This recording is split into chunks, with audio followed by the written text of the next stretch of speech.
depuis 2000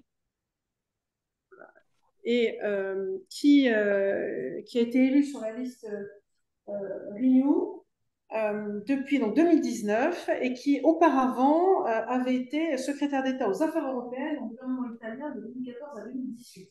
Donc, autant vous dire que Sandro, les affaires européennes, il connaît, il est motivé et il nous a été extrêmement précieux dans sa connaissance notamment des institutions, parce que ce n'est pas toujours très simple. Je reviens d'un déplacement en Australie où le message que j'ai reçu à la fois de mes collègues européens et des sociétés que nous avons rencontrés, c'est l'Europe c'est bien, mais on ne comprend pas toujours très bien comment ça marche. Alors Sandro, je ne sais pas si tu as entendu, mais voilà, j'ai eu Oui, un message oui, très oui. clair. L'Europe a une place à prendre en Indo-Pacifique, on y reviendra, mais simplement, elle n'est pas très bien comprise. Donc, il y a du boulot.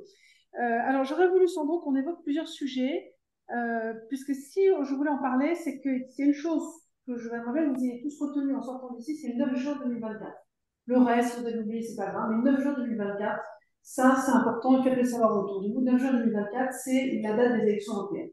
Et je pense qu'à l'heure où l'Europe est quand même sacrément défiée, pour reprendre un mot anglais, où on le voit bien, même, je voudrais revenir d'ailleurs, ces notions de valeur ou ces principes qui sont énoncés dans le préambule de la Charte des droits fondamentaux européens sont vraiment provoqués, poussés, mis à mal. Et je voudrais rappeler les six fondamentaux de ce préambule des droits fondamentaux de l'Union européenne, c'est la dignité, la liberté, l'égalité, la solidarité, la citoyenneté et la justice.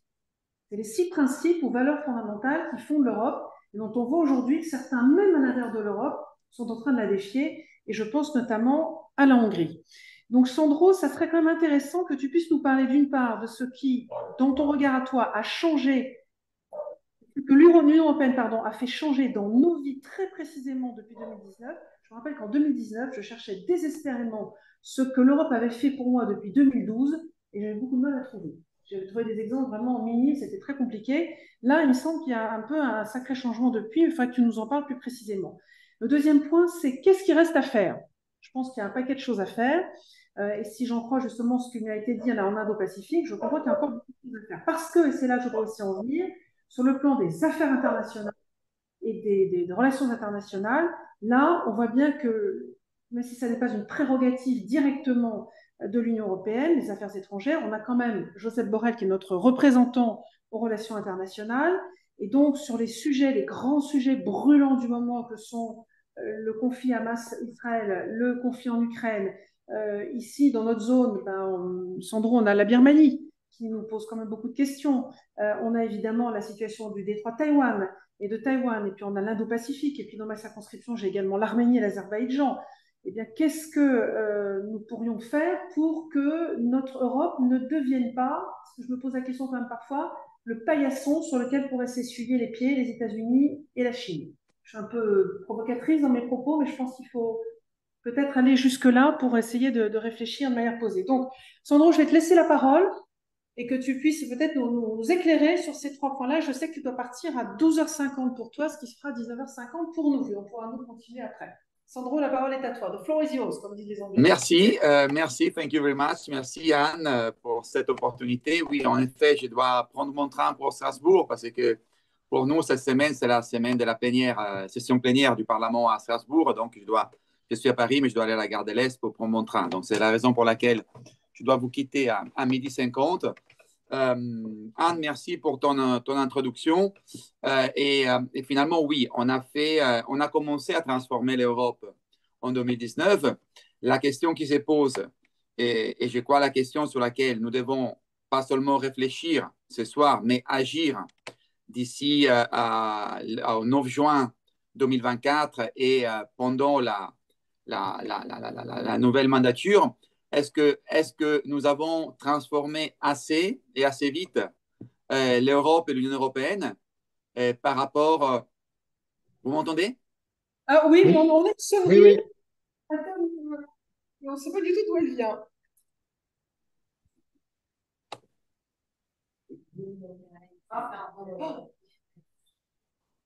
Alors, Sandro, vas-y.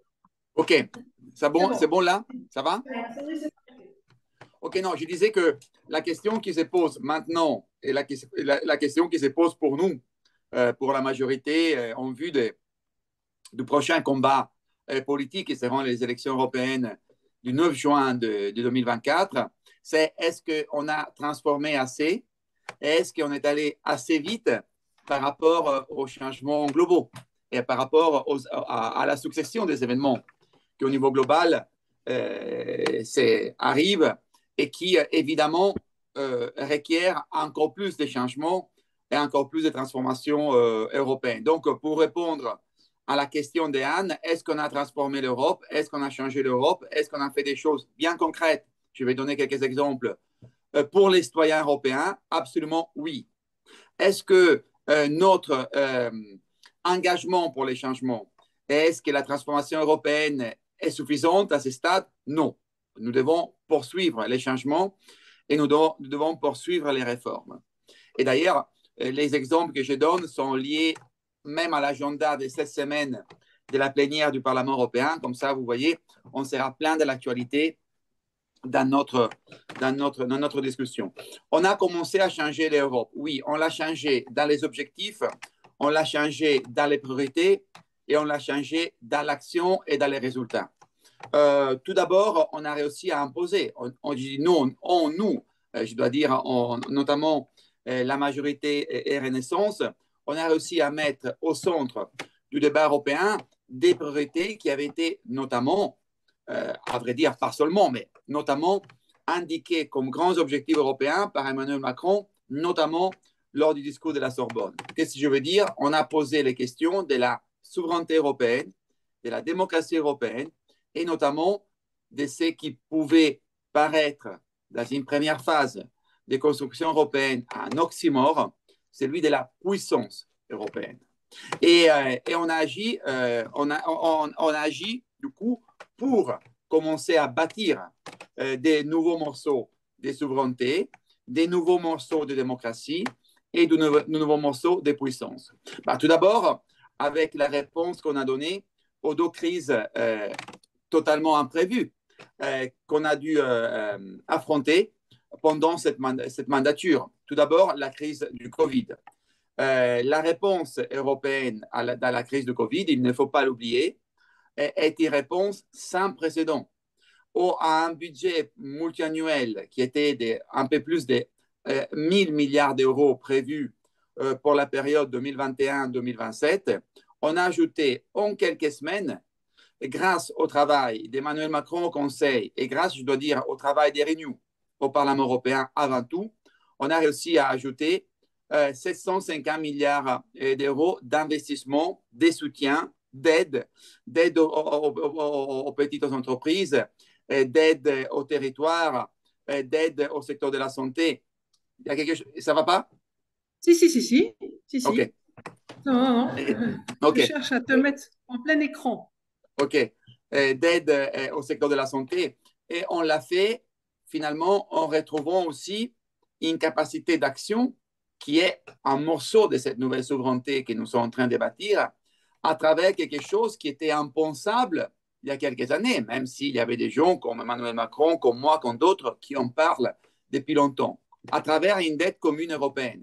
On a utilisé la crédibilité du budget européen, on a utilisé la crédibilité du système économique et financier de l'Union européenne pour aller sur les marchés à chercher la liquidité nécessaire pour faire ce plan de relance de 750 milliards. 40 milliards vont à la France. 40 milliards sont allés à la France. Quand on dit France relance, c'est finalement France-Europe relance. Parce que dans les plans Europe et France relance, il y a 40 milliards qui sont liés à cette opération de grande envergure et sans précédent dans l'histoire de l'Union européenne. Évidemment, ceci va avec la création des nouvelles ressources de l'Union européenne. On n'a pas fait ça en demandant plus d'impôts aux contribuables. On n'a pas fait ça en demandant plus de contributions nationales à l'Union européenne. On a fait ça en disant nous devons, pour payer cette dette dans les années à venir, on doit créer des nouvelles ressources qui sont attribuées directement à l'Union européenne. Et nous avons déjà décidé une nouvelle ressource qui est celle que techniquement ça s'appelle mécanisme d'ajustement carbone aux frontières de l'Union européenne, mais c'est la taxe carbone aux frontières de l'Union européenne. pour atteindre trois objectifs, pour trouver une partie des ressources pour repayer cette dette que nous avons fait pour les plans de relance, pour induire à des comportements plus compatibles avec nos objectifs liés à la transition écologique, au pacte vert, au Green Deal, les compétiteurs non européens de nos entreprises, parce que finalement, à ceux qui produisent pas dans le respect des standards, des normes que nous avons indiqués dans les accords de Paris et que nous avons traduits en législation de l'Union européenne, pour ces entreprises, il faut payer une taxe pour exporter dans notre marché. Et finalement, c'est un instrument aussi de compétitivité parce qu'on redonne de la compétitivité à des entreprises européennes qui doivent respecter des règles, satisfaire des standards qui sont très ambitieux, parfois plus ambitieux de ces d'autres parties du monde. Je vous donne seulement cet exemple pour vous montrer comment du défi construire une nouvelle souveraineté européenne, retrouver une capacité de contrôle et d'intervention au niveau européen. On a travaillé pour faire des pas en avant du point de vue budgétaire, du point de vue des politiques publiques et aussi de nouvelles ressources. Mais la question de la puissance européenne est une question qui va bien au-delà. Ça va bien au-delà. Ça signifie devenir moins naïf sur la façon dont on gère nos relations commerciales avec nos partenaires. Vous êtes dans la partie du monde qui représente les 60% du produit intérieur brut mondial, l'Asie.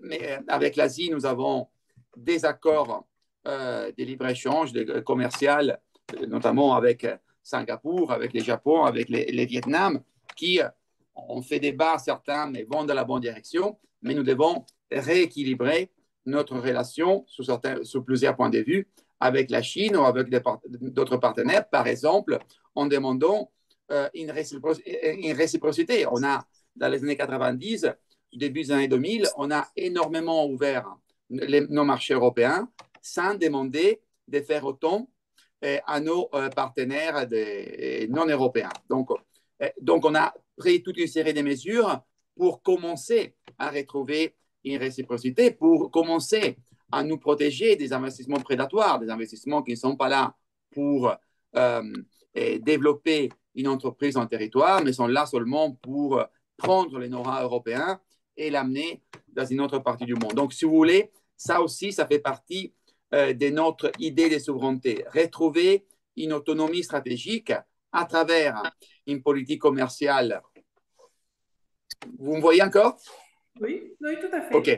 OK. À travers une politique commerciale plus adaptée à notre temps, à travers une politique industrielle qui mise aussi sur les matières critiques, sur les semi-conducteurs, sur ces aspects sur lesquels nous avons vu, nous étions extrêmement dépendants pendant la crise du Covid. Donc, il y a un début, si vous voulez, des nouvelles politiques industrielles.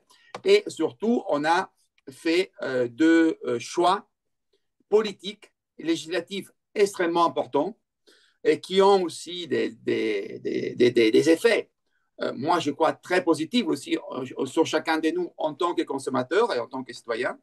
Les choix de la transition écologique, du pacte vert, où on a négocié et adopté presque une cinquantaine de nouvelles lois et d'initiatives politiques pour atteindre l'objectif de la neutralité carbone en 2050 et l'objectif de la transformation numérique, à commencer par une souveraineté numérique qui signifie à commencer par adopter des lois, des règles qui nous permettent d'un côté de développer les services numériques, de l'autre côté d'avoir un marché numérique qui soit plus pluriel et moins oligopolistique comme il est aujourd'hui, avec un oligopole des big tech non européennes américaines et à travers les travaux que nous sommes en train de faire en ce moment sur l'intelligence artificielle. Bref, on est en train de développer un corpus des règles législatives sur la transition numérique qui, celui-là aussi,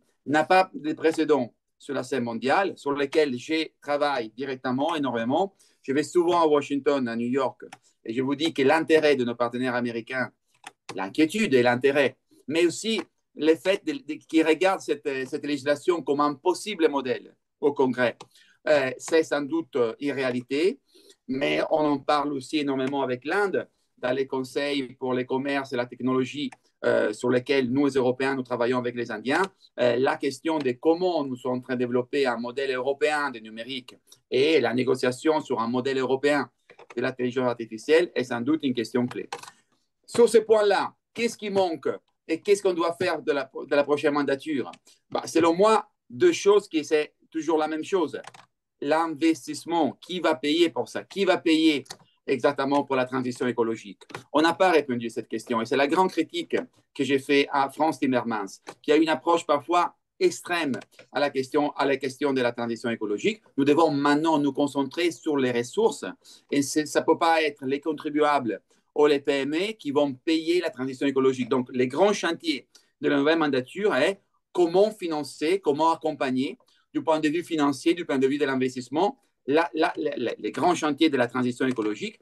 Et même chose sur le numérique. C'est bien d'avoir des nouvelles règles, c'est fondamental. Il y a des aspects. Je pourrais vous entretenir longuement là-dessus parce que j'étais rapporteur sur plusieurs de ces dossiers.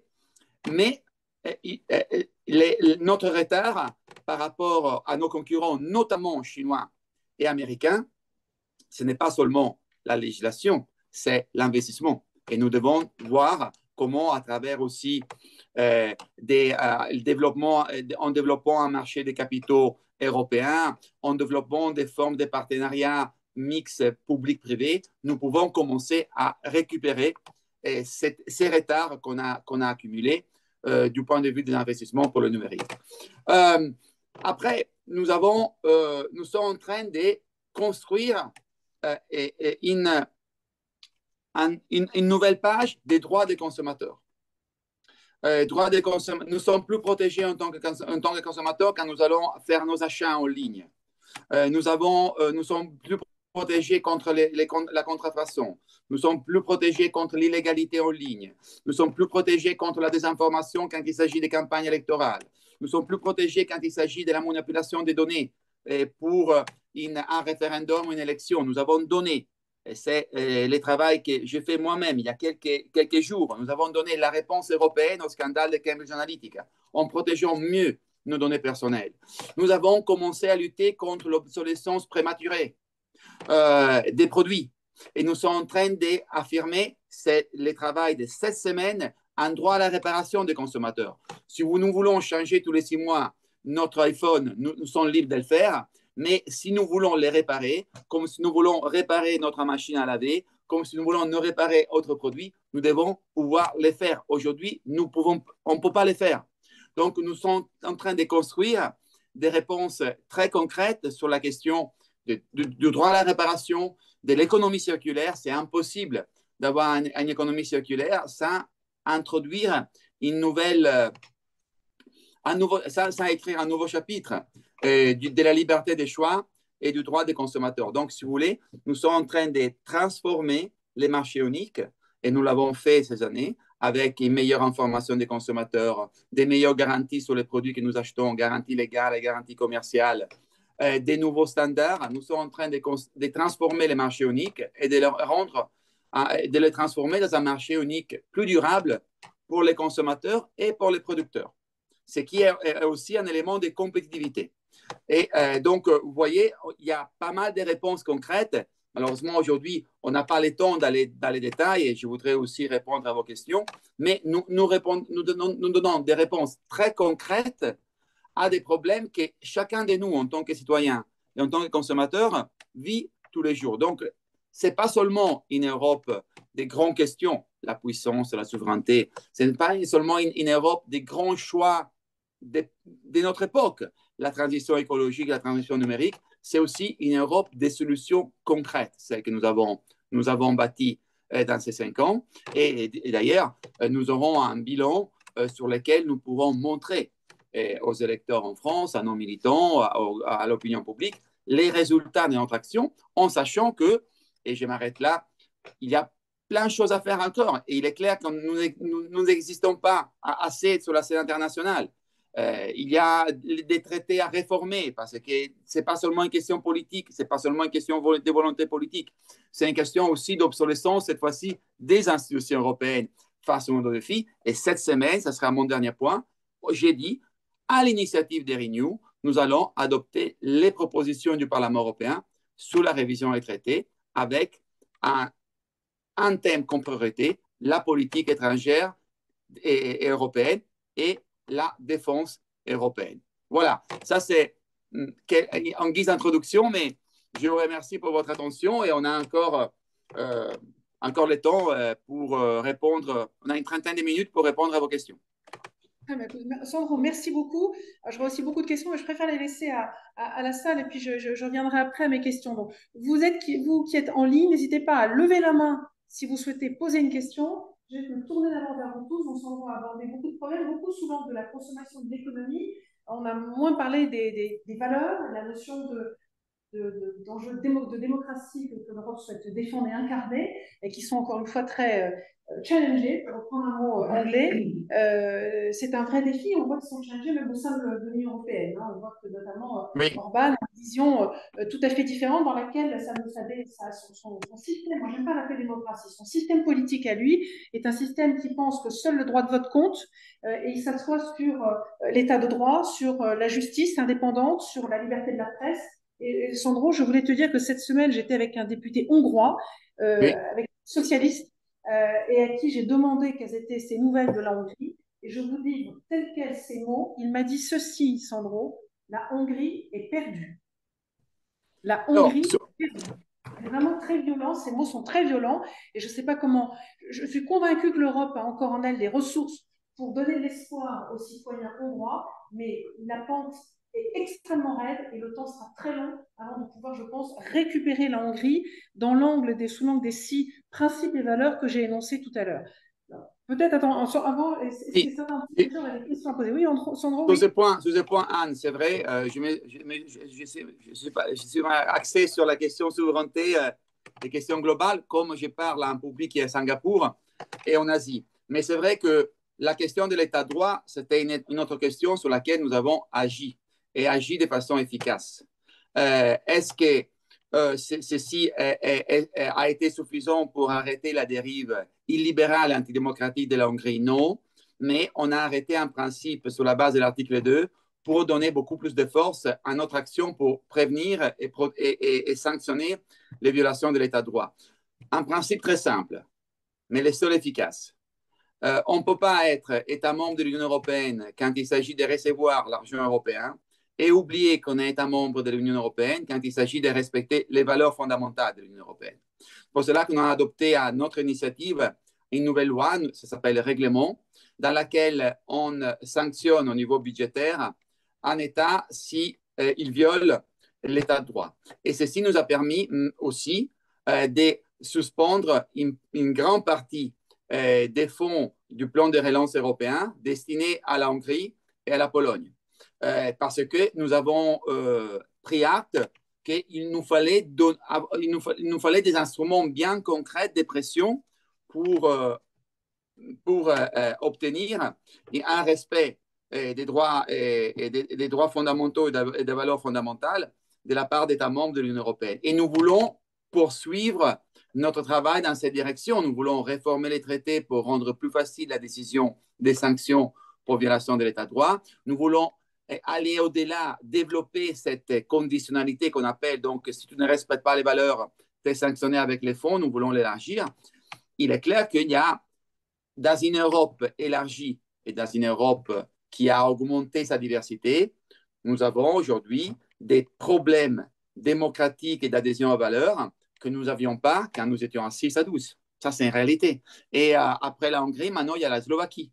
Parce que les nouveaux premiers ministres social-populistes Fico slovaque, il s'inscrit malheureusement dans la droite ligne d'Orban.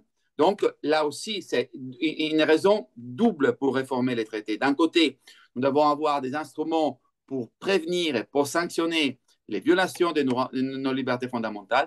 De l'autre côté, nous devons donner des instruments aux pays qui respectent les valeurs fondamentales et qui veulent aller plus loin, plus vite dans leur union politique, la possibilité de les faire. Donc, il faut éliminer les vétos. Les vétos, il faut éliminer les vétos en politique étrangère, il faut éliminer les vétos en défense, il faut éliminer les vétos quand il s'agit de sanctionner un pays pour violation des valeurs fondamentales. Alors, j'ai déjà une question en ligne, Sandro. Je ne sais pas si tu as vu passer rapidement la question qui était là la suivante. L'Europe peut-elle se séparer d'un pays ou alors le mettre sur la touche pendant un temps donné? Ce n'est pas prévu l'expulsion d'un pays. L'article 50 du traité sur l'Union européenne prévoit la possibilité pour un pays de sortir de l'Union européenne. Nous avons vu, c'est l'article qui a été utilisé par le Royaume-Uni suite au référendum sur le Brexit. Il n'y a pas la possibilité d'expulser un pays, mais il y a la possibilité de les mettre sur la touche pour un certain temps. C'est exactement l'article 7 du traité sur l'Union européenne. On peut même arriver à suspendre les droits de vote d'un pays pour violation de l'état de droit. Et c'est exactement ces principes-là, cet article-là, que nous voulons renforcer, développer aussi en réformant les traités, parce que c'est la meilleure garantie que nous avons, le meilleur instrument que nous avons de garantir le respect de nos valeurs. J'avais vu d'ailleurs sur la notion d'état de droit, justement, que par exemple, quand un pays ne respecte pas l'état de droit, bah, on a du coup une coopération, par exemple, judiciaire qui ne peut pas se faire. Puisqu'on n'est pas certain, nous, de la nature de la coopération judiciaire, à partir du moment où l'état de droit n'est pas respecté.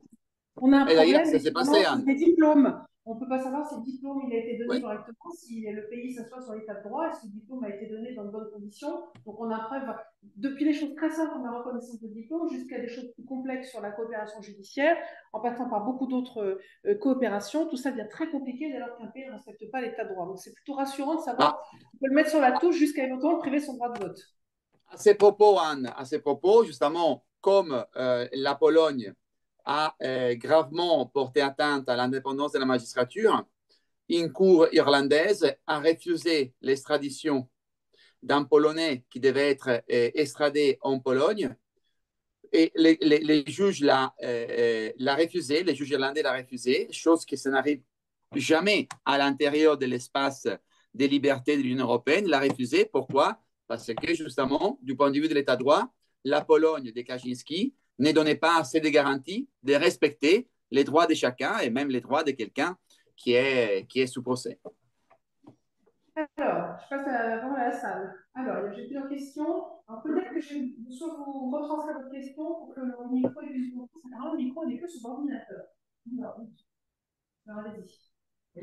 Moi, je vais aller sur la partie. J'entends pas très bien. Alors, je vais retranscrire la question parce qu'on a un problème de micro qui doit être à côté. Sur la partie économique. Sur la partie économique, j'ai entendu beaucoup de choses sur la protection. On a entendu beaucoup de choses sur la protection.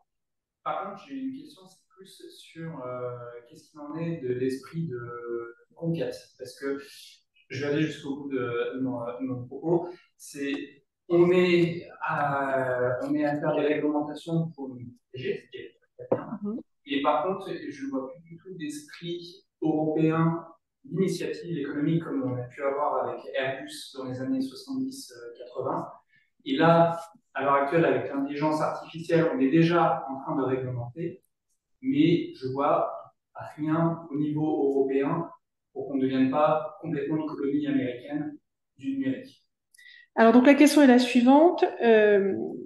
Votre prénom, c'est Guillaume. Guillaume posait la question suivante. Donc, il a bien vu que l'Europe déploie des instruments, des outils pour nous protéger, mais il ne voit plus les outils d'esprit de conquête, comme l'Europe avait été capable de le montrer avec des initiatives économiques très fortes, un exemple en étant Airbus, par exemple. Et il aimerait bien savoir quelles sont les dimensions de conquête que met en place l'Europe pour justement ne pas être piétinée par les Américains. Oui. Oui, alors là, une réponse une double réponse. Tout d'abord, plus que des protections, je parlerai des commerces justes et des commerces en phase avec les temps que nous vivons. Par exemple, nous ne sommes pas contraires à de nouveaux accords commerciaux qui permettent aussi à nos entreprises de s'épanouir et à renforcer leur présence dans d'autres parties du monde. Nous les voulons dans le respect des nouveaux standards écologiques, des objectifs des accords de Paris et des nouveaux standards sociaux. Donc, de ce point de vue, plus que des protections, je dirais, utiliser le fait que nous sommes encore les premiers marchés au monde pour rendre les commerces plus justes et en les rendant plus justes, on fait aussi un bon service de compétitivité pour nos entreprises. Pour ce qui concerne les grands projets, je dirais qu'il y a trois domaines dans lesquels nous sommes en train de renforcer, disons, l'investissement européen et nous voulons promouvoir les grands projets industriels européens. Le premier, c'est celui disons, des semi-conducteurs. Il y a un effort énorme et du point de vue de la législation et du point de vue des investissements pour favoriser des projets des semi-conducteurs, des batteries électriques. Il y a toute une série, disons, des domaines dans lesquels l'industrie européenne veut justement retrouver cet esprit d'innovation, d'anticipation et de conquête. Le deuxième, un thème sur lequel nous poussons énormément et qui est un des domaines d'avenir, mais c'est déjà en réalité, c'est la question de la politique de l'espace. Et là aussi, nous voulons favoriser des projets industriels pour renforcer notre compétitivité et notre disons, présence dans le domaine plus général de l'espace. Le troisième domaine sur lequel on a commencé, mais selon moi, on n'a pas fait assez, on a créé un fonds pour la défense d'autour de 13 milliards d'euros. Mais le troisième domaine, c'est celui des investissements dual use et des investissements dans la défense. La défense, pas seulement dans le militaire, mais l'innovation technologique dans la défense qui peut devenir aussi dual use et qui peut avoir un effet positif pour l'industrie civile également. Je dirais que ce sont trois domaines dans lesquels nous devons développer des projets modèles Airbus, si j'ai bien entendu, vous avez référence à ça, que vous savez, c'est un projet européen parce qu'il y a des acteurs européens, ce n'est pas un projet européen parce qu'il est financé par les budgets européens, c'est un projet européen parce qu'il y a des grands acteurs européens qui ont travaillé, mais je dirais que pour donner trois exemples, ce sont les trois exemples que je vous ai rappelés, les domaines dans lesquels nous voulons développer une nouvelle capacité industrielle européenne.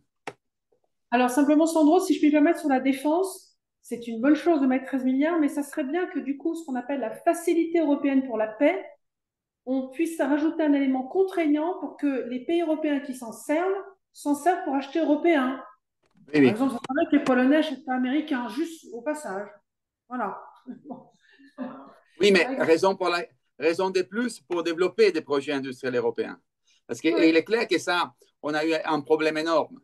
Un problème énorme parce que finalement, on a fait passer la règle selon laquelle, comme on était dans l'urgence et comme on devait rapidement reconstituer nos stocks pour rapidement aussi donner des armes et des soutiens militaires à l'Ukraine, on a fait passer les principes selon lesquels les budgets européens pourraient être utilisés aussi pour acheter des produits d'industries lituaniennes, américaines, israélo-estoniennes, etc. Et ça, sans doute, c'est une contradiction. Mais vous comprenez aussi, et je le dis entre nous, que nous ne pouvons pas tout simplement dire aux Polonais, vous devez acheter les produits de ces pays-là européens et n'est pas acheté américain. La chose la plus efficace, c'est de commencer à encourager les grandes industries de la défense européenne. Et d'ailleurs, sont notamment dans trois pays, France, Allemagne et Italie. Notamment dans trois pays, pas seulement, mais notamment, à de plus en plus développer des projets industriels communs qui sont par définition européennes et sur lesquels, par définition, il n'y a plus cette concurrence qu'on a vécue aussi pendant la crise ukrainienne et qui a amené à des contradictions comme celle que Anne, tu as justement rappelé. Je crois que du point de vue français, on a tout intérêt à aller dans cette direction parce que la compétitivité de l'industrie de la défense française est bien reconnue. Mais pour percer, nous devons être les moteurs des projets industriels européens à 2, à 3, à 4. qui d'ailleurs Alors, sont écoute, indispensables on pour va essayer de avoir se une réjouir. véritable Europe de la défense. On va essayer de se réjouir parce qu'on voit que les Suédois se sont retirés du projet britannique. Et moi, en tout cas en off avec mes homologues allemands, je peux témoigner que les homologues allemands sont demandeurs de coopération sur les grands projets de défense, que ce soit le char ou le système de combat du futur. Voilà, maintenant, ça, c'est ce qui se passe au niveau des parlementaires. Au niveau des grands chefs à plumes, c'est encore plus incertain. À suivre, à faire à suivre. Vous avez une question, c'est un autre Oui, sur les valeurs européennes, sur la défense des valeurs européennes en dehors de l'Europe. On est confronté à deux conflits majeurs en ce moment. L'agression de la Russie contre l'Ukraine depuis bientôt 2 ans, les attaques terroristes du Hamas en Israël, le plus grand nombre de morts français, des attaques. Et derrière ces deux conflits, on voit la main, un axe qui se développe, Russie, Chine, Iran, qui ne jouent pas avec les mêmes règles que nous, Européens, qui sommes des démocraties. Quelle est la position de l'Europe, si elle arrive à en avoir une unique, contre ces trois pays? Alors, donc je te retranscris pour que tu puisses entendre la question, Sandro. Jean-Paul. Donc Jean-Paul pose la question suivante sur la défense des valeurs européennes hors de l'Union européenne. Les deux conflits majeurs qu'on a en ce moment, l'Ukraine d'un côté et le conflit Hamas-Israël pour lequel on voit qu'on a le plus grand nombre de morts français depuis les attaques de Nice, on voit à travers ces deux conflits se déployer un axe, je vais rajouter un axe du mal peut-être, Russie, Chine, Iran. Et donc la question, c'est que peut faire l'Europe et que fait l'Europe pour contrer les modèles que ces trois pays essaient de pousser, qui sont clairement des modèles. On est vraiment sur des systèmes dans lesquels ce sont des pays, enfin, je vais me permettre de compléter votre question, hein, dans lesquels on voit que le droit des minorités, on l'écrase complètement, c'est pas le sujet. Seule la majorité, évidemment, qui doit être totalement homogène et uniforme, hein, ça serait quand même dommage qu'il y ait la diversité, peut s'exprimer à travers un vote que bien sûr tout le monde plébiscite, puisqu'on vote à 98% pour les mêmes personnes. Puis, il n'y a pas d'opposants, c'est dommage, ils voulaient se présenter, ils ne se présentent pas. Voilà, donc comment l'Europe peut réagir face à ça et que fait-elle déjà? Alors, ce sont deux cas qui arrivent en même temps, mais ce sont deux cas bien différents. Du point de vue notamment de la réaction et de la capacité d'action de l'Europe. L'Europe a réagi de façon surprenante par rapport à la réalité actuelle de l'Union européenne dans le cas de l'Ukraine. L'Europe n'en a pas une véritable politique étrangère. L'Europe de la défense, aujourd'hui, c'est une série de projets industriels, sectoriels et quelques bonnes opérations de maintien de la paix au niveau international. Eh bien, cette Europe-là a réagi avec, disons, de façon unanime, même si on a eu toujours à chaque négociation, à chaque décision, des fortes difficultés avec la Hongrie. Nous avons adopté 11 séries de sanctions contre la Russie. Nous avons pour la première fois utilisé les budgets de l'Union européenne pour financer les armements ukrainiens. Et même si nos amis américains parfois ont tendance à l'oublier, nous sommes les premiers donateurs, tout fonds confondus, pour l'Ukraine.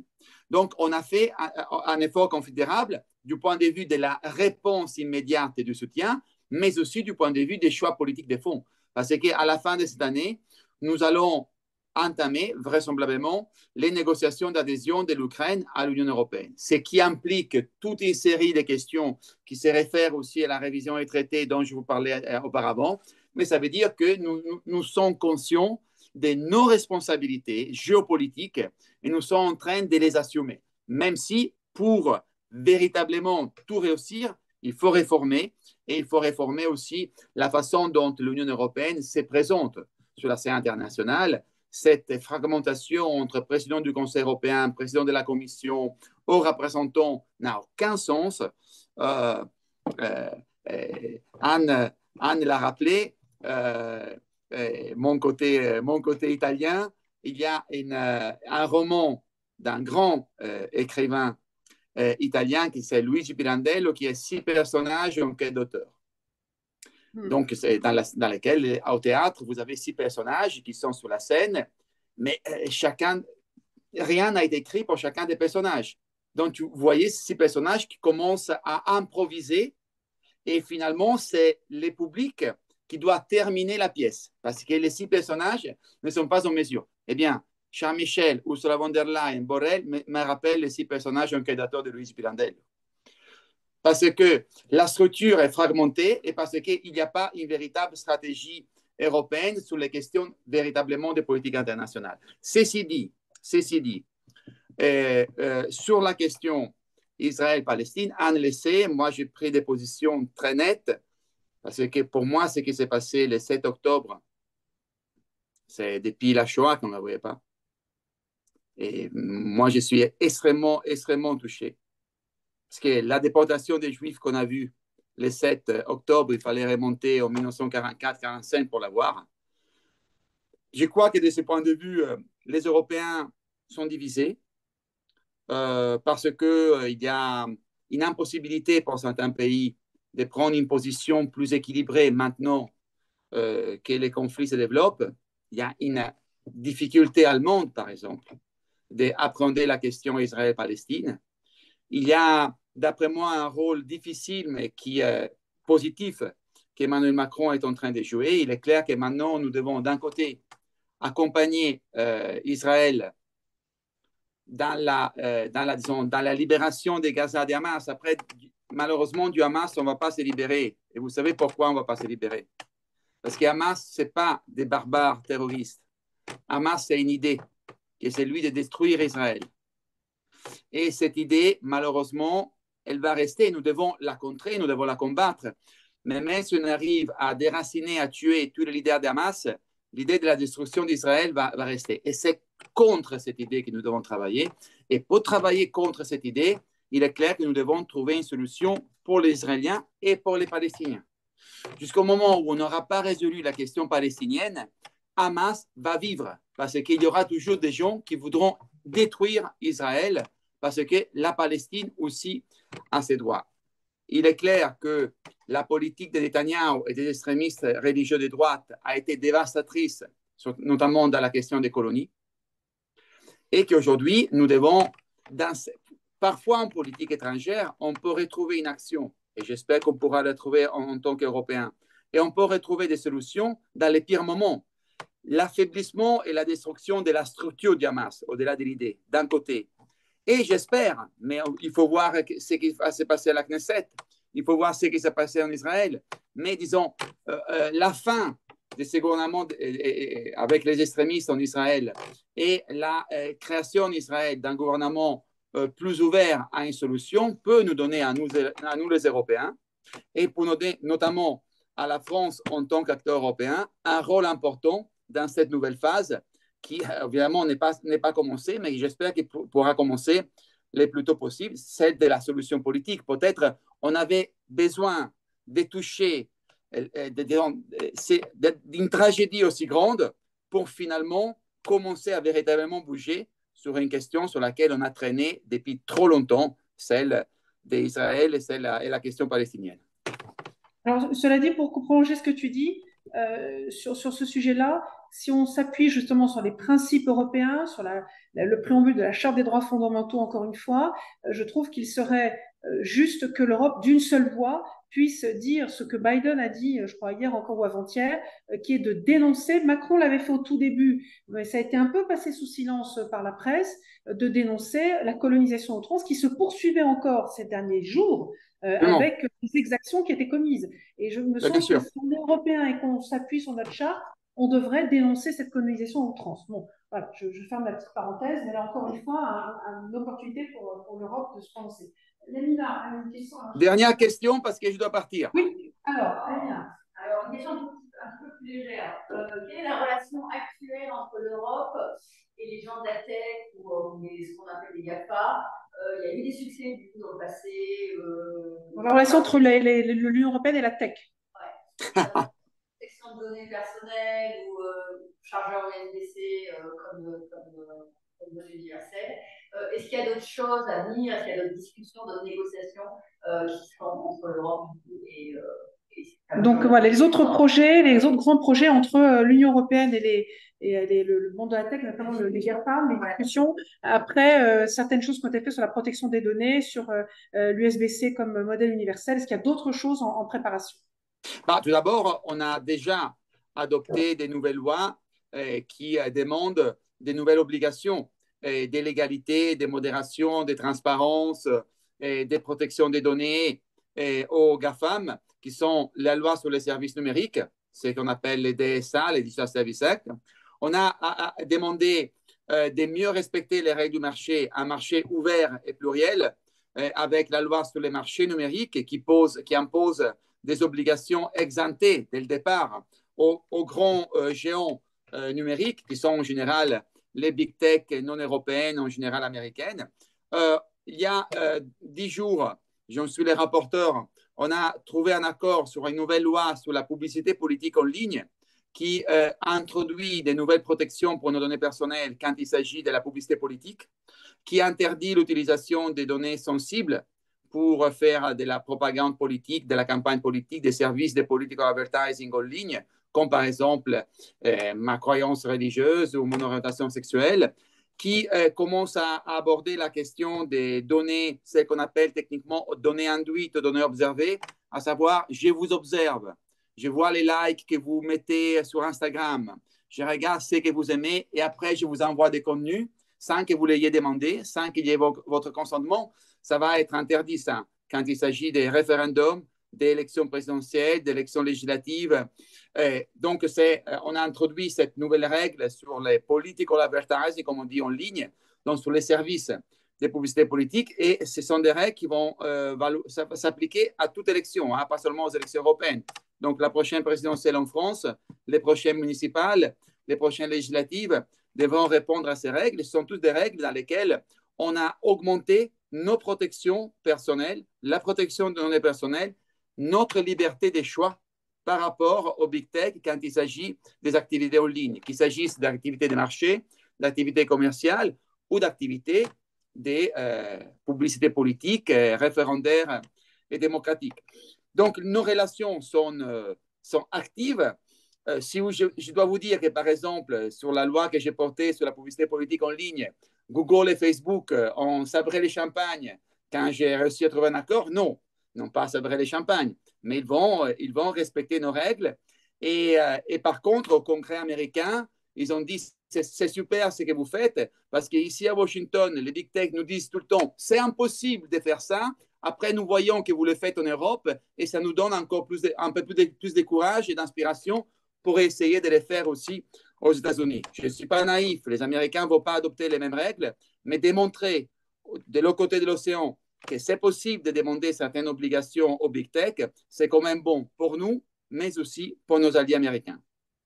Alors, si on conclut avec ton propos sur le fait que l'Europe puisse être inspirante, c'est plutôt positif et souhaitons que ça soit dans un maximum de domaines. Sandro, il me reste à te remercier parce que je sais que tu dois partir prendre ton train. On va continuer aussi entre nous si je pourrais peut-être pas avoir la pertinence que tu as toi sur tous les sujets européens, mais enfin, j'essaierai de répondre au maximum aux questions, sinon je te les transmettrai pour que tu puisses répondre et je vous répondrai bien volontiers dans de prochaines correspondances. Sandro, un grand merci.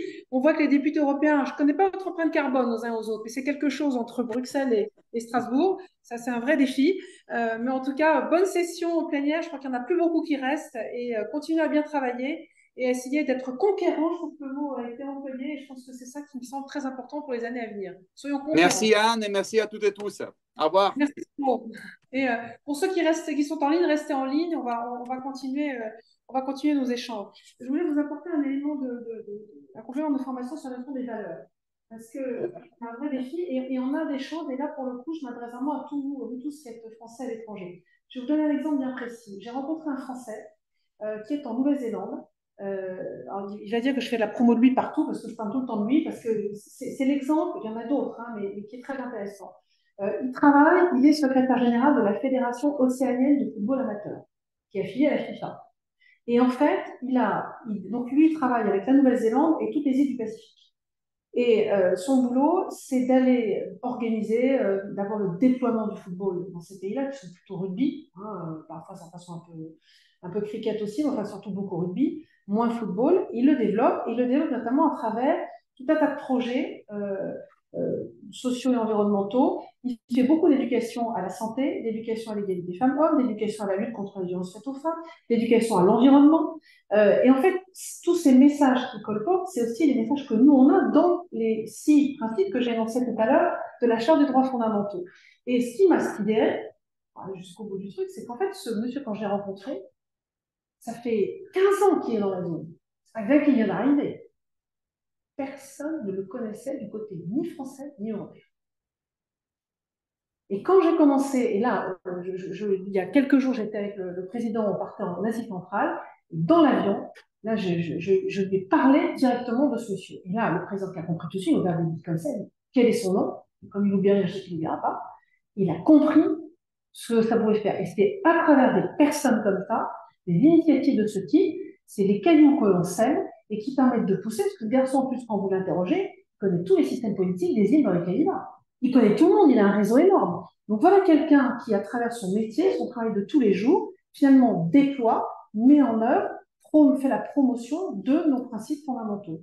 Donc il faut qu'il y en ait plein comme lui, et je suis sûre qu'il y en a plein comme lui, il faut juste les trouver, les mettre en valeur et s'appuyer sur eux derrière. Parce que ça veut dire que derrière, si on a un diplomate, une entreprise, peu importe, un académique qui va dans ces pays-là, qui va prendre contact, ben en passant par lui, on va avoir des infos qui sont quand même super pertinentes. Autre exemple, il faut aussi garder en tête, là, je prenais contact avec un Français de Singapour qui me racontait que Blinken, quand il se rend dans un pays, il va, comme nous, notre ministre des Affaires étrangères le ferait avec notre ambassadeur sur place, et ils vont rencontrer un certain nombre d'acteurs pour ce qu'on appelle, moi j'ai la même chose, une réunion de cadrage, de présenter le pays. Blinken, sa réunion de cadrage, elle est toujours avec des personnes qui sont issues de toute la société du pays où ils sont, des gens qui vont lui donner des éclairages, qui sont des locaux, des citoyens du pays dans lequel ils visitent, qui vont lui donner des éclairages différents, pour confronter les points de vue et avoir ce cadrage. Quand on est du côté français, même réunion de cadrage va se passer avec toutes les personnes de l'ambassade. Alors, chef de service économique, chef de le commissaire, le businessman, voilà. Et on n'a pas de contact avec les locaux. Voilà, je vous livre ça. Mais si on veut promouvoir nos principes, il faut aussi s'intéresser aux gens qui sont. Alors, je ne dis pas que nos diplomates ne le font pas, hein, mais il faut vraiment aller vers les sociétés et trouver parmi nous tous les Français qui sont le plus en contact avec des interlocuteurs locaux et pour pouvoir défendre et promouvoir, je pense, ce que nous portons, ce à quoi nous croyons. Enfin, j'espère, je le souhaite. Le soft power, dans le sport, l'industrie. Il y a beaucoup de domaines dans lesquels, par exemple, en sport, l'Australie, on ne sait pas trop, on a toujours une relation un peu compliquée, mais son modèle de sport de haut niveau, il est complètement inspiré du modèle français. Voilà. Donc, comme quoi, il y a des choses qui passent pas, des choses qui passent, mais en tout cas, il faut déployer tous les moyens qu'on a et s'appuyer. Moi, j'en suis une fervent défenseur sur tous les Français qu'on a partout dans les différents pays pour pouvoir promouvoir nos idées européennes au moment, nos principes européens, au moment, encore une fois, elles sont vraiment mises sous pression par des pays qui ont vraiment une autre façon de voir l'organisation de leur société. Je ne parlerai pas de démocratie. Alors, je vous renverrai, je vous donnerai des sources aussi d'informations. Alors, voir si là en ligne, j'ai pas de main levée. Il y avait une autre question, là, est-ce que je peux y répondre? Alors moi, c'est une question de démocratie aussi par rapport à l'Europe et l'Union européenne, précisément. Ouais. On parlait justement des pays dans lesquels il y a de plus en plus de remise en question de l'état de droit, même au sein de l'Union européenne, avec un sentiment européen, antidémocratique qui monte un petit peu. Et quand je pense moi je suis pro-européenne, mais quand je pense aux deux participation aux dernières élections européennes, j'ai de plus en plus de mal à dire aux gens autour de moi que l'Europe c'est démocratique, l'Europe c'est représentatif. Je voulais savoir en fait s'il y avait un plan, même d'attaque, pour répondre à ça aux prochaines élections. Alors, je vais retransmettre la question parce que vous-même en ligne, vous l'avez peut-être pas très bien entendu. Donc, c'était une question sur la notion justement de démocratie et les valeurs européennes au moment où, même au sein de l'espace européen, vous me corrigez si je me trompe, elles sont défiées. Est-ce qu'il y a un plan d'attaque de l'Union européenne dans la perspective des élections européennes pour promouvoir ces valeurs, y compris au sein de l'espace européen, et comment les promouvoir, notamment auprès des électeurs potentiels? Alors déjà, leur dire de venir voter. Déjà, voter, ce sera la première des choses. Et ensuite, un plan d'attaque. Alors, je ne sais pas s'il y a un plan d'attaque. Moi, je sais, à titre personnel, c'est d'abord marteler la date du 9 juin. qu'elles soient vraiment tous inscrites dans nos agendas et qu'on puisse vraiment le dire partout. Moi, je sais que dans ma communication, je vais beaucoup communiquer déjà sur le 9 juin. Chacun est libre de voter ce qu'il veut, mais qu'au moins on sache dire, surtout pour nous dans nos pays. Singapour, c'est pas trop compliqué de venir voter, mais il y a d'autres pays où c'est un petit peu plus compliqué. Hein, dans ma circonscription, l'Australie, la Chine, l'Inde, les distances sont juste monumentales. Et il y a souvent moins de bureaux de vote pour les européennes que pour les grandes élections comme la présidentielle. Donc ça serait déjà marteler la date du 9 juin. Ensuite, c'est vrai que c'est une vraie difficulté. Alors, pour ça, je vous renverrai volontiers un podcast sur France Culture, c'était samedi matin, là, le 8 novembre, qui parlait justement des valeurs européennes, est-ce qu'elles sont en danger ou pas. Et il y avait là une spécialiste belge qui étudie les valeurs européennes et qui avançait un certain nombre d'idées et qui surtout identifie bien ce qui nous motive pour les pro-européens, ce que nous voyons dans ces principes européens, qui est pour nous assez clair, qu'on a peut-être du mal à expliquer à une autre partie du spectre politique qui, lui, et c'est d'ailleurs ce qui est en train de se dessiner, notamment du côté de l'extrême droite, on voit une Marine Le Pen qui n'est plus du tout sur un schéma « je veux sortir de l'Europe », mais elle est en train de dessiner un axe avec l'extrême droite allemande, la FD, avec la Slovaquie, avec la Hongrie. Bon, la Pologne, a priori, le PiS est sur la touche, puis elle n'avait pas réussi à faire un groupe avec eux au Parlement européen, et qui ont une vision de l'Europe tout à fait différente, où ils ne sont pas contre. Elles ne sont d'espace, on essaie de serrer les coudes ensemble, mais chacun pour soi, et notamment par rapport à l'état de droit, ce qui est le fondement de notre Europe, qui est vraiment, encore une fois, cette charte des droits fondamentaux, qui, derrière, est liée également au Conseil européen des droits de l'homme, eh bien, ces gens-là, en fait, veulent sortir du Conseil européen des droits de l'homme pour pouvoir s'affranchir des contraintes qu'ils nous imposent en matière de respect de l'état de droit. D'ailleurs, j'ai été avec un collègue britannique la semaine dernière et qui m'a clairement dit, nous, ça y est, la nouvelle étape, c'est un conservateur archi pro-Brexit, il trouve que c'est formidable le Brexit, il m'en a fait vraiment l'apologie, tout ce qu'il fallait, lui, il dit, maintenant, notre prochaine étape, c'est de sortir du Conseil européen des droits de l'homme. Donc voilà, on est vraiment là, donc dire que si vous écoutez ce podcast, il vous expliquera bien, vous avez là des personnes qui veulent défendre une Europe à travers une religion, la chrétienté, une forme de culture commune, qui, encore une fois, devrait couvrir un peuple européen homogène et qui ne prend pas du tout en compte la notion de diversité, qui écrase les minorités et qui, derrière, essaye, soi-disant, de parler d'un mode de vie, comme s'il y avait un mode de vie unique à calquer sur tout l'ensemble de l'espace européen. Alors que nous sommes beaucoup plus sur le respect des minorités, tout en... Ça ne veut pas dire que c'est la tyrannie des minorités, c'était le mot qui dit. Donc on est sur le respect des minorités, c'est tout à fait différent, et le respect de une forme de diversité, mais on est vraiment sur ces principes de solidarité, de liberté. Alors la liberté, justement, là aussi, si on prend l'exemple d'Orban, et je pense que franchement Orban nous donne beaucoup d'exemples en voyant que sur sa constitution d'un État démocratique, au sens où l'Europe l'entend, il a petit à petit coupé tout un tas de leviers, notamment la liberté de la presse, il contrôle toute la presse. La liberté d'expression, dès qu'on a une tête qui dépasse, il se déroule pour la mettre en difficulté, pour la museler. La liberté académique, la liberté des femmes, évidemment, on l'a vu avec la restriction de l'accès à l'avortement. Et on voit bien que peut-être que le message qu'il faut faire passer, c'est qu'à partir d'un discours qui semble lénifiant et qui semble bien voyant, en gros, la chrétienté, le travail, l'effort, la famille, et qui va dire non à la famille, qui va dire non au travail, qui va dire non à la chrétienté, c'est autre chose. Mais il y a des gens qui vont trouver ça comme des évidences. Non, derrière tout ça, n'oublions pas que là, on a l'exemple d'Orban, on a l'exemple de ce qui a été de faire le PiS, qui n'a pas réussi à aller jusqu'au bout, d'où l'alternance, début d'alternance démocratique en Pologne. Eh bien, il a coupé la liberté de la presse, coupé l'indépendance de la justice. On a vu en Pologne ce qu'ils ont fait, et ça, c'est comme ce qui nous menace. Finalement, un parti, avec ce qu'il décrit qu'elle est lénifiant, peut très bien couper les leviers de démocratie qui sont les nôtres très facilement. Donc, évidemment, ils ne vont pas le dire. Mais néanmoins, moi, j'invite à bien écouter ce qui se dit tout le temps, car en fait, sur l'indépendance de la justice, l'extrême droite en France a déjà pris des positions très claires pour lui restreindre son champ d'action. Ça a déjà été dit. Oh, elle se garde bien de le répéter à nouveau. Mais elle l'a déjà dit, et moi, je n'ai pas la mémoire. Justement, pour continuer sur le sujet, on avait un Italien dans la salle, mais on n'a pas posé la question d'Italie. On n'a pas parlé de l'Italie. Et j'aurais aimé avoir un peu Anne et Simon Sandro sur le bilan de Giorgia Meloni, parce que j'ai un peu peur qu'en France, les personnes se disent, ah ben finalement, il n'y a pas de scandale en Italie, donc on va pas essayer l'extrême droite. Et je pense que sur ce sujet-là, il y a quand même quelque chose à aller pointer, ou en tout cas à regarder. Alors, sur Mélanie, le bilan Mélanie, je suis en train de penser qu'il y a récemment, au début, elle a commencé assez soft, et notamment sur l'immigration, on a vu qu'elle s'en est pas sortie, qu'elle a dû faire appel à l'Europe, alors qu'elle avait dit que non.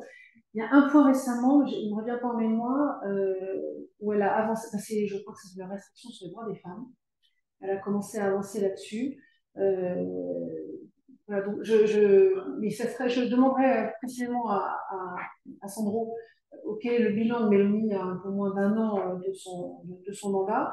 Moi, j'ai compris qu'au début, elle n'avait pas mis tout de suite en œuvre son programme, mais que ça y est, elle est maintenant en train d'avancer, de déployer certains des éléments. Sur le droit des femmes, il y a d'autres éléments, mais je demanderai à Sandro, parce qu'effectivement, il faudra là aussi surveiller de près. Et encore une fois, on a des personnes qui, avec nos processus démocratiques, prennent le pouvoir, font un certain nombre de promesses, les mettent pas forcément en œuvre tout de suite et après commencent à dérouler insidieusement et c'est là que ça commence à menacer les fondamentaux même de notre démocratie. Moi, pour répondre, pour plonger la question, moi j'essaye d'être extrêmement solide sur ce que j'appelle la démocratie et ce que j'ai envie de défendre. Et en fait, quand on se pose la question, c'est pas si facile que ça. Et donc moi, j'interviens beaucoup dans les écoles. Il y a plein de gamins qui posent la question. En fait, il y a beaucoup de gens qui associent la démocratie au droit de vote. Mais non, ça suffit pas du tout. Le droit de vote, évidemment, mais la Russie a le droit de vote. À Singapour, il y a le droit de vote. Même obligatoire, le vote à Singapour. Donc, et pourtant, on voit bien qu'il y a un truc qui cloche quand on s'arrête au droit de vote. Il faut donner des exemples précis. Là, vous allez avoir des élections en avril en Russie. Poutine va être réélu et tout le monde va aller voter. Hein. Et il y aura quelques opposants qui vont être là. À Hong Kong, il y a eu des élections. Il y avait quelques opposants choisis, mais ils étaient là quand même. Bon, donc, le droit de vote ne suffit pas. Donc, moi, les gamins, je leur réponds, il y a la liberté d'expression, la liberté de la presse, l'indépendance de la justice et la liberté d'association. Ça, c'est un truc très important qui vient de Tocqueville, d'ailleurs. Hein. C'est l'un des pères fondateurs de l'analyse de la démocratie. La liberté de la presse et la liberté d'association, et puis l'indépendance de la justice. Et le droit de vote n'est qu'un moyen de pouvoir obtenir tout ça. Donc pour moi, c'est une table avec 4 pieds, et s'il y a un pied qui manque, ça tient plus loin. On peut avoir des tables à 3 pieds, mais c'est pas ça. J'ai pas vu si en ligne on avait des. Vincent, est-ce qu'on avait. C'est David, je vois David qui opine du bonnet. Alors. Oui, on a Monsieur Richard Louis Grand. Ah, très bien, allez-y. On vous entend. Bonsoir. Bonsoir, je m'appelle Richard, j'habite à Hong Kong. Bonsoir tout le monde et merci Madame la députée pour ce temps de parole. Juste une observation sur la réunion de cadrage de Blinken. Ça fait 6 ans que vous êtes député et vous auriez pu justement observer que ça se fait beaucoup dans les entreprises américaines et dans l'administration américaine. Pourquoi vous ne l'avez pas appliqué à l'administration française? Donc, ça, c'est juste une observation. 6 ans à l'échelle d'une entreprise, c'est très long. À l'échelle de l'administration française, ça a l'air d'être très court. J'avais juste une question à poser à M. Gauzy, mais vous allez peut-être pouvoir répondre au sujet de la Palestine. Il y a un rapport européen il est disponible en ligne sur l'aide à la Palestine depuis 2010. Et on a donné, l'Union européenne, 2,2 milliards depuis 2014 d'aide de coopération bilatérale, 1,8 milliard pour un autre programme. Enfin bon, il y a environ 5 milliards qui ont été donnés à la Palestine. Comment on s'assure que ce n'est pas un chèque en blanc et qu'on ne finance pas des pick-up pour aller en Israël et des Kalachnikov? Très bonne question. Parce que ça, la question, c'est comment on s'assure que justement les fonds sont bien réservés à des programmes et pas à des organisations terroristes. Parce que là, on a fait des chèques en blanc. Je suis un peu plus au moins sur la... au moins depuis 2014.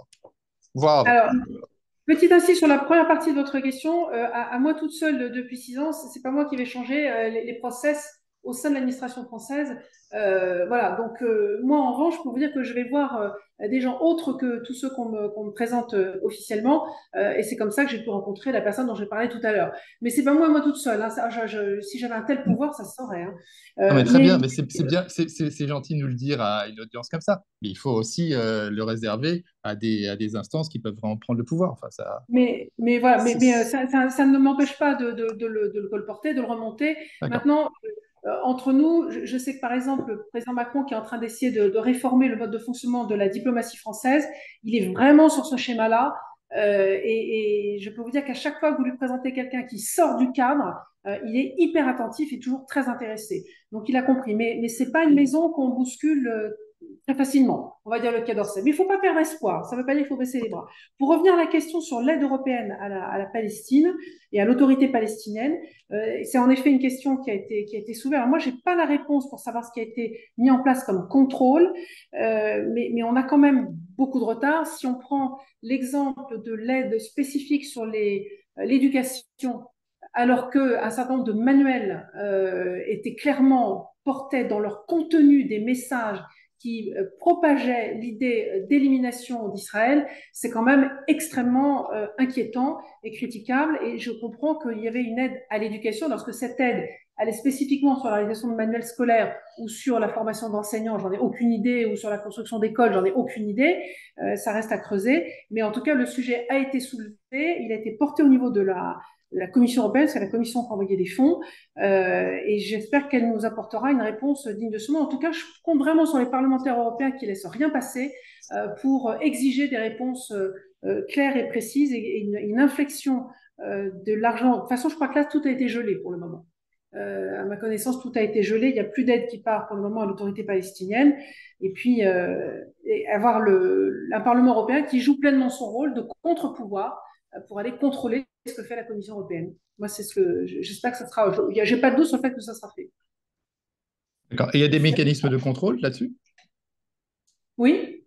Oui, d'accord. Est-ce qu'il y a des mécanismes de contrôle? Pour moi, il y a des mécanismes de contrôle, mais est-ce qu'ils ont été mis en œuvre spécifiquement sur ces 2,2 milliards depuis 2010? Je ne sais pas vos réponses, c'est Sandro Gozzi qui aurait pu nous répondre. Mais je vais lui poser la question. Ok, merci. Merci. Je voudrais rebondir aussi sur ça, sur les financements que donne l'Union européenne. Rebondir de l'autre côté, parce que c'est 10 ans qu'on finance des écoles, des hôpitaux, etc. Et il y en a quand même pas mal qui ont été détruits avec ces bombardements. Est-ce qu'on demande également des comptes à l'autre partie israélienne, parce que c'est quand même l'argent public des contribuables européens? Et est-ce que c'est sans fond? C'est-à-dire qu'Israël détruit pour des raisons peut-être stratégiques, mais à la fin, est-ce qu'on est d'un bon d'histoire à payer et pour soit de la propagande, soit pour de la destruction juste en effet, le point mérite d'être analysé dans sa globalité. Dans sa globalité, c'est un vrai défi. Je pense que là, pour le moment, on voit commencer à s'élever des voix qui commencent en tout cas, à essayer de freiner Israël dans son ambition destructrice, d'autant que, enfin, là, je donne mon point de vue qui n'est pas que le mien d'ailleurs. La politique de Netanyahou est une politique qui, de toute façon, l'exposait. C'est un pays qui est enclavé, entouré d'ennemis, et il ne pouvait qu'aggraver son cas par la politique qu'il a menée. Et là, avec ce qu'il fait en ce moment, il ne peut que développer le ressentiment. Et c'est ce que disait Sandro Gozzi tout à l'heure. Les combattants, le parti militaire du Hamas, c'est 20 000 combattants qui sont dispersés partout. Et de toute façon, ils sont suffisamment nombreux pour que ceux qui sont éliminés, d'autres viendront derrière. Donc, on ne va pas éliminer le Hamas comme ça. Donc, c'est en effet l'agression, même si on peut comprendre qu'Israël ait besoin de se défendre, en cas de se protéger, ça c'est sûr, mais on aura des comptes à lui demander derrière. Je ne sais pas si, j'ai pas entendu parler pour le nom de voix qui s'élevait pour souligner ce point-là particulier et voir où était l'argent que l'Union européenne a mis, et puis d'autres, hein, les Américains peut-être avaient financé des éléments, n'étaient pas non plus tout le temps pro-Israël, il n'y avait pas que les Européens, il y avait des pays arabes également qui finançaient. Qui auront des comptes à demander aussi de la même manière, alors qu'il y avait, je pense, à l'Égypte d'un côté, à la Jordanie de l'autre, deux pays qui étaient en paix avec Israël et qui ont pourtant contribué aussi à un soutien clair au peuple palestinien. Donc, et aussi, je pense que le pas grand-chose. Oui. Il ferme la frontière et il laisse les gens s'arrêter. En ce moment, oui. En ce moment, ils sont. Oui. Mais il y avait, c'était quand même un point de passage, Rafah, auquel il y avait des échanges qui étaient couramment utilisés. L'Europe a accueilli 1 million de Syriens, voire plus, parce que la même a fait 1 million. Et quand on voit les autres pays au Moyen-Orient,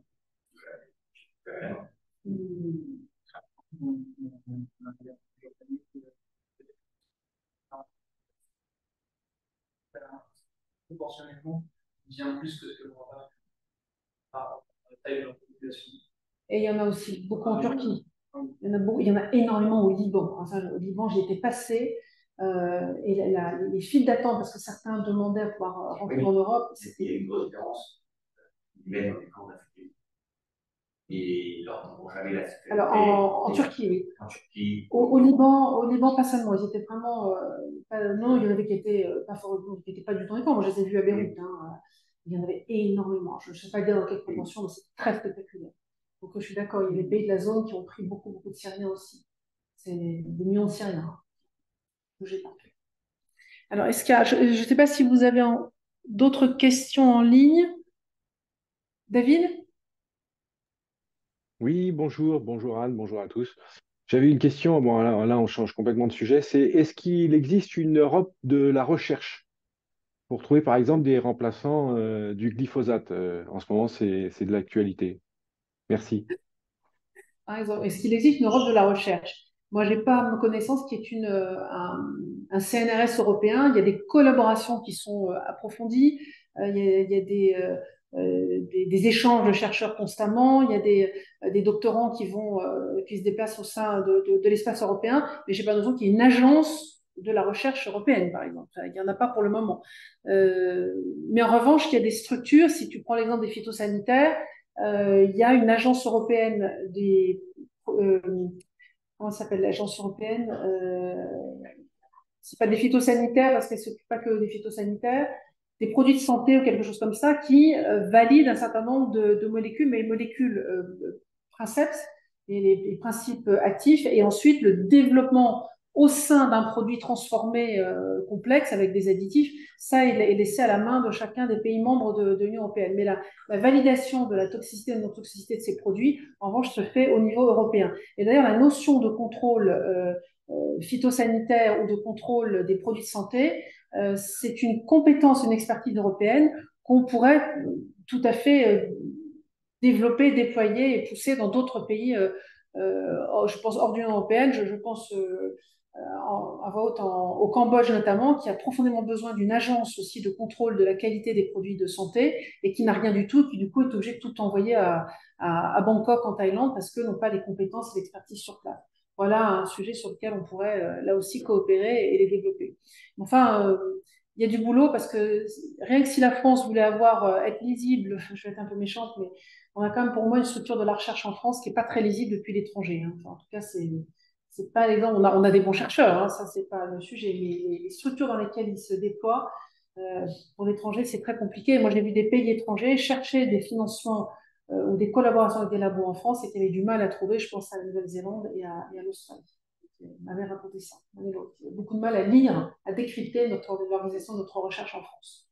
Donc, on n'a pas la puissance une forme de centralisation, enfin, d'organisation très claire qu'ont les États-Unis, par exemple. Vraiment très clair, des financements qui vont derrière. Est-ce qu'il y a d'autres questions sur les sujets européens? On a fait le tour pour le moment des sujets qui peuvent vous préoccuper. Monsieur Albert Abu en ligne. Ah, oui, je vous bonjour, écoute. bonjour de Tokyo, bonjour Anne, bonjour tout le monde. Je voudrais juste continuer sur le même sujet.